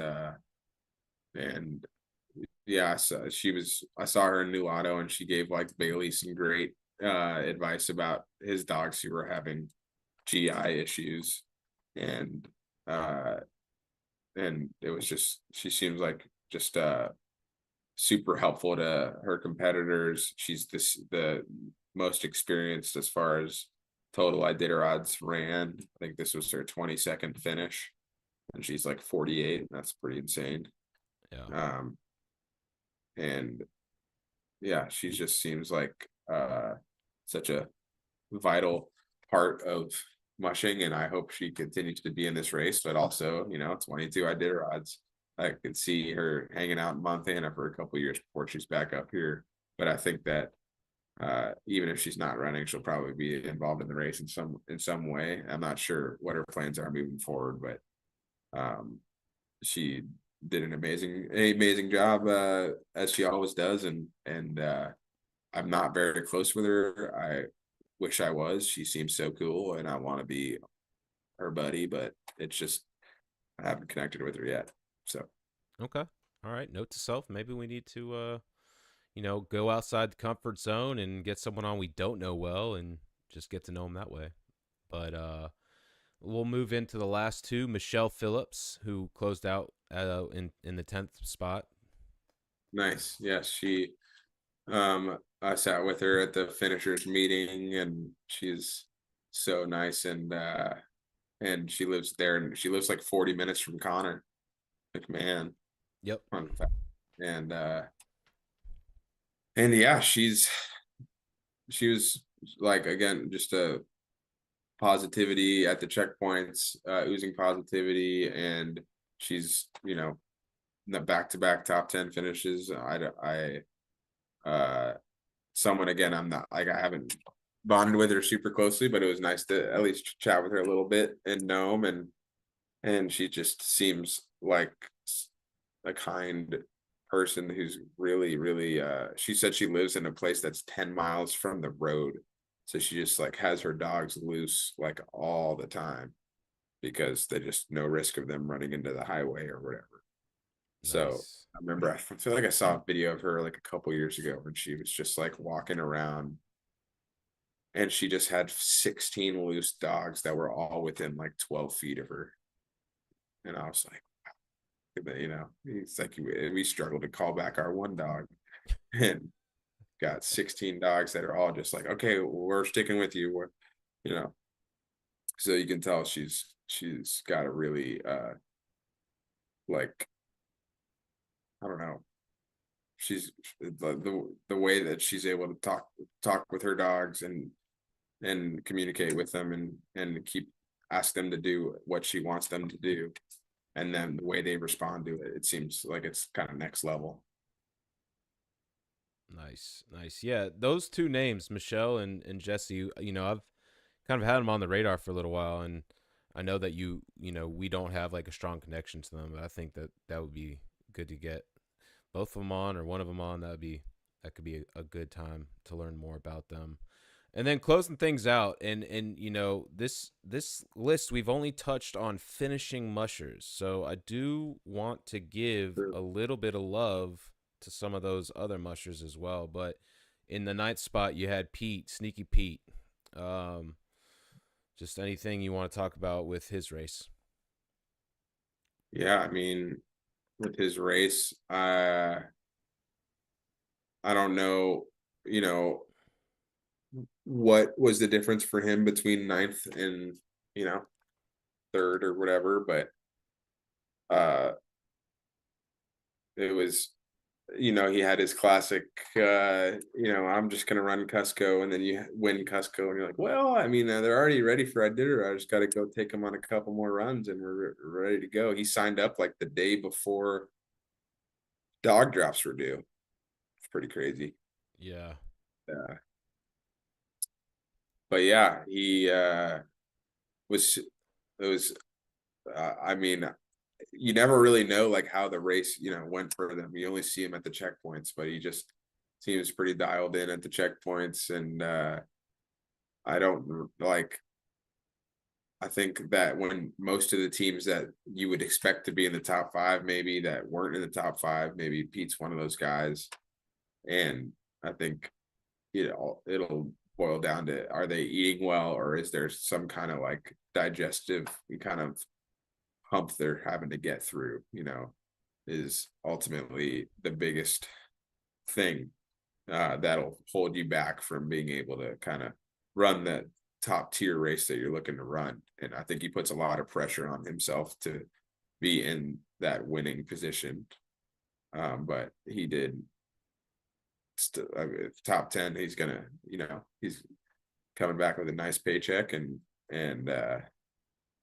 he's a great ambassador to Mushing, and it was fun to get to spend some time with him out on the trail as well, and in Nome, and I think he'll be really excited to be back home and in Bethel, and I think he said he had plans to go to Hawaii and uh and enjoy some relaxation with his family. So um just credit to all the finishers and the starters, which I can go through the folks that scratched. Yeah, hold on one sec. So, Yeah, just want to give a quick shout out to Chaotic Caden, who asked you, Sean, if you got a chalk to Adam. So when she asked that question, it kind of sparked me with like, well, let's give some of these non-fish finishing mushers some love. So let's start with Adam Lindenmuth. yeah. Talked to Adam in White Mountain. I mean, I was in White Mountain. He was there. Filmed him coming in. He got snow machine assistance to get to White Mountain. I think he had pressed his button, and the snow machines came by at the Dude, right you after he can't be pressed. yawning, bro. It's 7:47 your time. It's almost midnight my time over here, okay? So you're going to have to cut that out real quick. Thank you very much. Yeah, come on. And he pressed his button, and the trail sweeps happened to be coming by anyways, and they didn't even know that he had pressed his button, but he told them, and so they were there to help. And it's uh the Golovin curveball, where it's really tough for teams to go through there, um because you're going into your 8 hour rest, so you're like, well, we don't want to stop here, but it's already like a 5 or 6 hour run from Elam to get there. And so for his team, I think they were like, oh cool, we're stopping in Golovin, and you keep going, and they're like, wait, what? And it's like a totally a mental thing for the dogs. They were like physically fine, and they just were like, why are we going past the checkpoint? And then there was also super windy, and you're dealing with that element, and so yeah, and just got bogged down long enough to call it a race. He had a lot to be proud of, and he was in it, had a great attitude afterwards, and wasn't, oh poor me or whatever. And so yeah, Adam seems like a wonderful person, and I think you're going to see him in this race again next year, trying to get to know him. Nice. Yeah, he had an interview that really kind of made an impression on me. Just like good attitude, good head on his shoulders. And so I hated it for him, getting that far. But definitely wanted to at least give him a little love here on the pod tonight. We talked about Milla a little bit. I don't know if there was anything more you wanted to add there. And I think I touched on it. Yeah. And for me, it was a shame. Like earlier in our coverage of the race, I think we were talking about it off air, but I think it was like Eddie and Josh and I maybe we were talking about how at that point before at that point when we were talking, she still had 16 dogs. It was kind of like further into the race, and so it's just unfortunate that that happened for her. And so we'll Yeah. move I, into. I would just say, if you haven't gone to her Facebook page, I don't know Oh if it's yeah, like a fan page or not, but like read her status, and it really does a good job of it does. paying a homage to her dog Charlie, and uh talking about how difficult it's been for her, and it's seemed like everything was going right until it wasn't. They didn't find anything wrong with the dog and the necropsy, and yeah, I think I think it just is shows you how much these dogs and mushers they're incredibly close, just as you guys, as any of people listening are, with their dogs at home, Right. Yep. and some It's closer, you know. yeah, no kidding. So we'll talk about Jody Potts next. Yeah, she had that crazy bison story, dude. Did you hear about that? I did. Yeah, yeah, yeah. Yeah, she used some, you know, I'm trying to say this in a politically correct way, but she, used what like native, Tribal sort of native chant or words to be something. like, yo, you should not kill my dogs in native tongue. Right. And Bison was like, oh, okay, no problem. Even though that she had been, defending her dog team for several minutes before that, trying everything else she could. So that was a cool story. And she was probably pretty rattled from that. Maybe the dogs were too. And she kept that was coming into Nikolai. So, but she picked it right back up. Excuse me. I'm still haven't quite caught up on sleep here from the trail. I'm going to use that excuse. We'll let it slide, I Back guess. yesterday. Uh, Yeah. and yeah, she was I think she ended up having a GI issue with her dogs, and she called it at Tripod uh there past Caltag, which was, yeah, unfortunate. Yep. And then we have Jay Fouché. I don't know if I'm Yeah, saying that name right. I think you are. And yeah, she went to Rainy Pass. Like, Um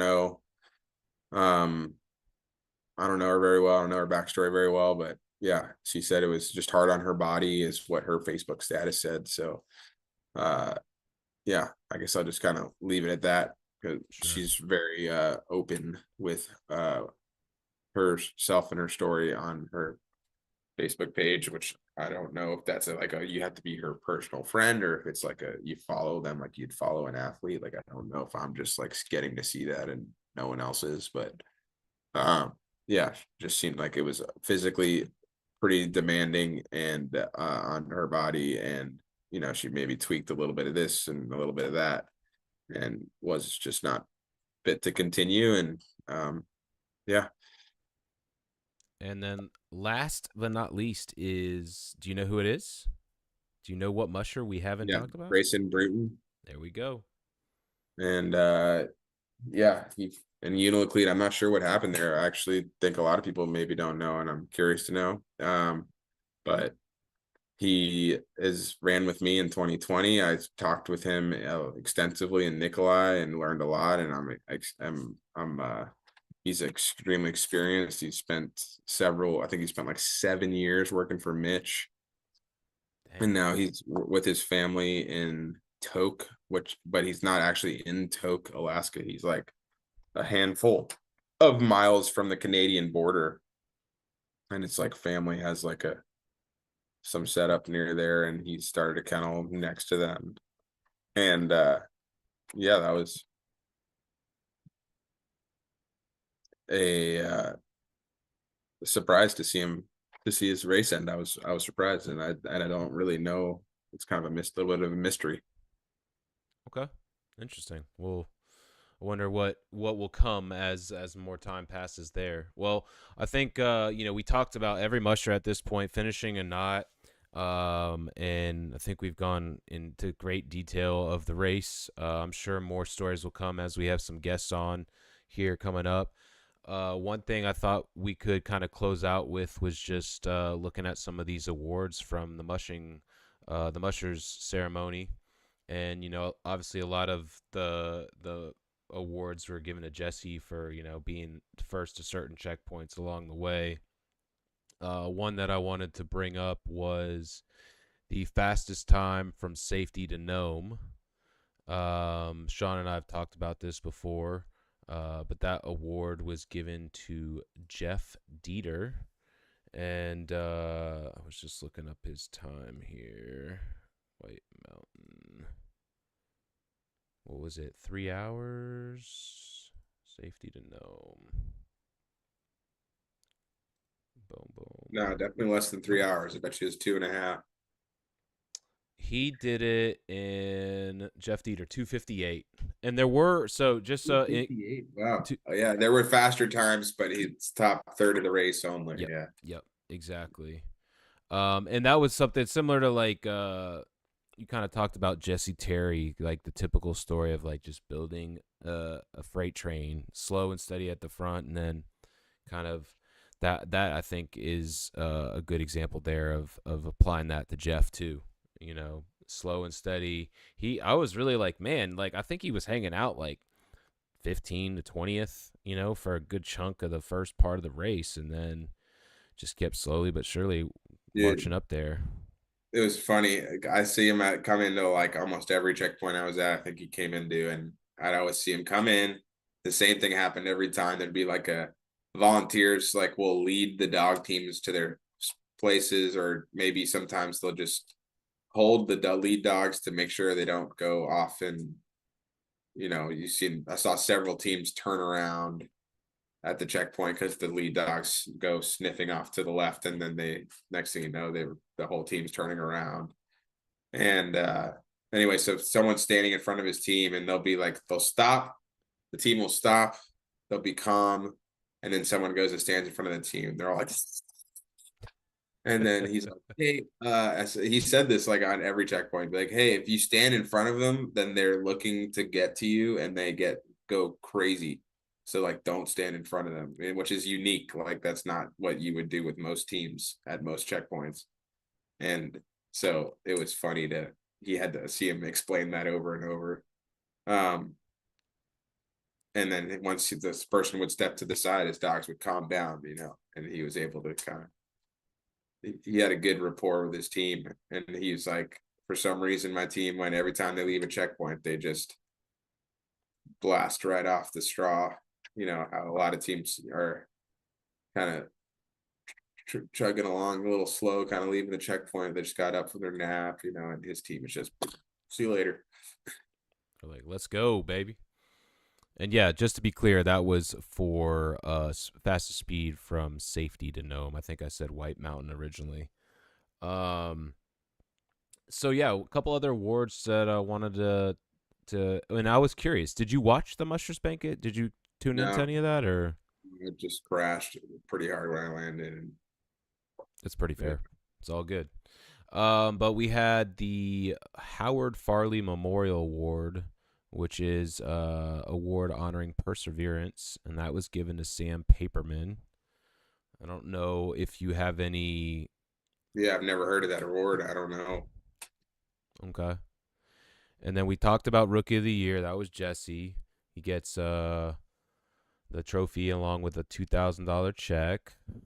I The think Sam was part of the bison thing, so that could have been part of it. Okay. And Sam got $500 for that too. Then we've got the Red Lantern. So that was Richie, You know what the right? Vet's Choice Award was? Do they have that? Yep, I'm getting there. Oh, okay. So we got Most Improved Hannah Lyric, Gold Sportsmanship Award to Ryan Reddington. That was $3,000 check. You kind of talked a little bit about his attitude there at White Mountain, right? Yeah. Um, yeah, I don't remember. I know he's helped some mushers out on the trail, but I'm not sure what it was. Then we have the Most Inspirational Award, which was Paige. And funny enough, that I think I saw the posts like this was their intention was to make this their last race or last Iditarod, I guess. But the winner of that award gets a free entry for next year. So, um, I mean, I would assume hopefully we'll see her next year. Let's see, Golden Clipboard. What checkpoints do you think won? Oh, I think it was McGrath and Takata. Yep, yep, you got it. I was there for the vote. Okay. But why? I guess it was a tie. Yeah.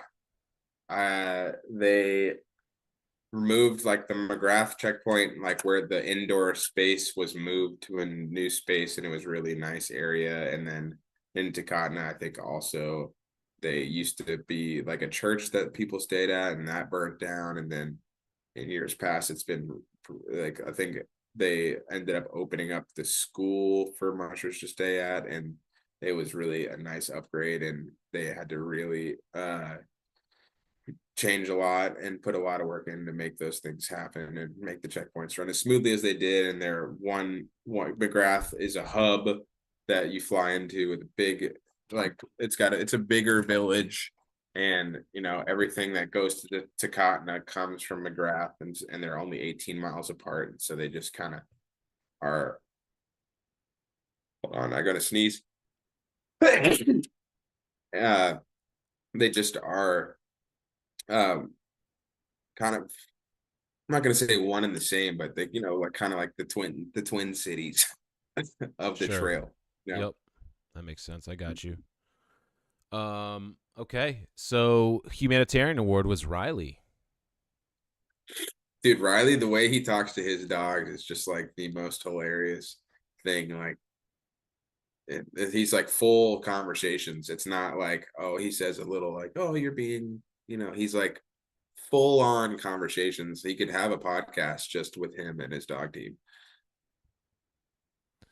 And then you got the two dogs, City of Nome Lolly Medley Memorial Golden Harness Award. That's Polar and Zeus from Jesse's team. And then it looks like Laura won the four-wheeler drawing. Nice. Good for Laura. Yep. And then I'm looking at the money, and I just want to go back. If you finish the race, you got money this year. Okay, so 21st through 29th, all got 18 grand. Oh, that's how much the purse was split. Okay, never mind. 18 Yeah. grand was split between 21st and 29th. And 20th got 14. 13.9, but close enough. So if you finished 20, if you were in the top 10, you took home at least $27,000 or more. So, we talk about the expedition class. I think that's a big reason you're able to have some of that payout there. So yeah, great job talking about the race tonight. I don't know if there's anything else that you want to mention before we kind of wrap things up. Yeah, I'm not 1,000% sure that the expedition class contributed to the first, but I mean, I know that, yeah, there was I a mean, come huge on. need for It has to have had. I mean, what if we look at the winnings of the last few years? It's not yeah, been nearly as much. yeah. So yeah, I was. I think there's like I got way more stories. We spent a lot of time going over each musher, and I maybe didn't know everything about each musher or whatever. But yeah, I mean, I definitely have more to share. At each checkpoint, I could tell you 10 minutes of stories from each checkpoint at least. So maybe We'll do continue this part, conversation, but part two or something. But we I know wanted to it's at least get this recap out for you while everyone's still kind of got that Iditarod fresh on their mind a little bit. Yeah, well, yeah, thank you, Brendan. It's cool to see. Are those live comments that we're getting, or are those Yeah. like, whoa, cool.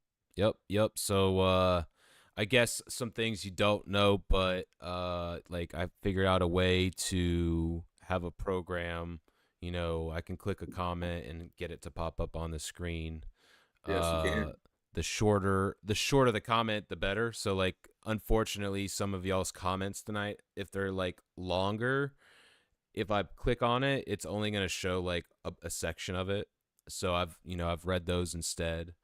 But I just, I think what we're trying to do here is create a fun kind of niche opportunity to be interactive within the mushing community. And like I said, kind of at the beginning, going into this year and having my new job and all of that, I was questioning it. We've done it for the last couple years, and you know, I was just like, if we're only going to get a couple views, this is hard for me to continue to show up doing. But you guys really showed out, and I feel like I've continued to figure out ways to make this kind of fun. I think having guests on is, helpful. I don't think y'all would have tuned in if it was just me. That's for sure. You'd be But surprised. but nonetheless, I think I don't think we can firmly say that we're going to stick to this format moving forward forever, because I think there are a lot of logistical things that we have to dance around to create this environment, a live recording. Yeah, I think that, it comes down to internet connectivity, if the musher has like something that is reliable or not. And sometimes we're doing our recordings and they all live all over, and then they don't all have the same setup. And then also comfortability. I don't know how, there might be someone that doesn't want to come on and do it live. Maybe they'd prefer less pressure of kind of doing a record. So we're going to keep it open, but nonetheless, I think this format is going to stick around. I'm having fun with it. I think the more I do it, the more we'll get better. And I'm just happy to have you here. Like, one thing that was hard, like I said, is to consume the race, right? So having you here, it allows me to control what we see and kind of prepare things, and you have all the stories, and like I don't have to, okay, I got these questions and I got to change the screen and pull up the picture. It's hard when you're doing it with just guests. So anyways, sorry to go on my tangent there, but I'm enjoying doing this. I hope you are, Sean, and I hope that we can continue doing this format when the situation allows for it. So Yeah. Yeah. I think we can sprinkle. I'm down to sprinkle it in and not just be like this the last live thing that we do until next Iditarod. So exactly. Yep.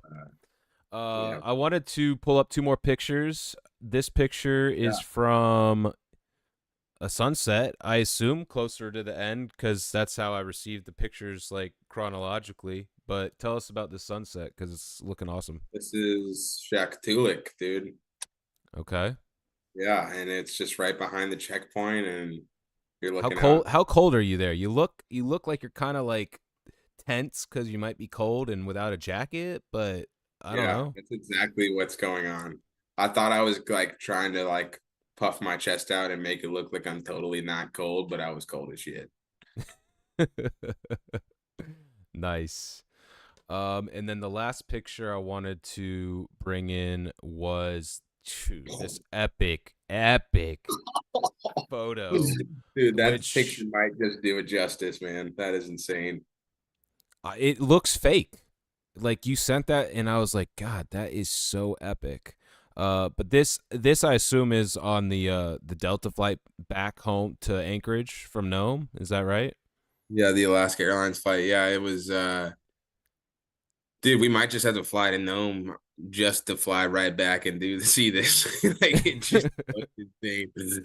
No, but it was just like right over the Alaska range. There's one other picture maybe you can find or not, but that's of the Yukon River Mm-hmm. and I that's didn't I pretty. didn't load that one up, but I know which one you're But talking about.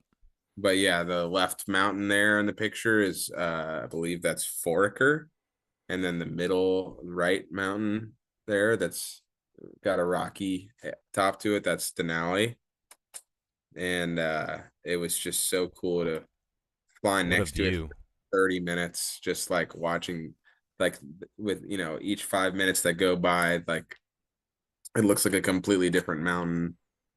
Saw the Susitna River Valley, and it was just it's draining the Alaska Range and the Talkeetna Range, and and it was just almost as big as the Yukon it looks like, in that area, a specific area. But yeah, it was an insane flight up. My nose was like pressed up against the window of the of the entire time for like an hour and a half, which by the way, it's an hour and a half flight.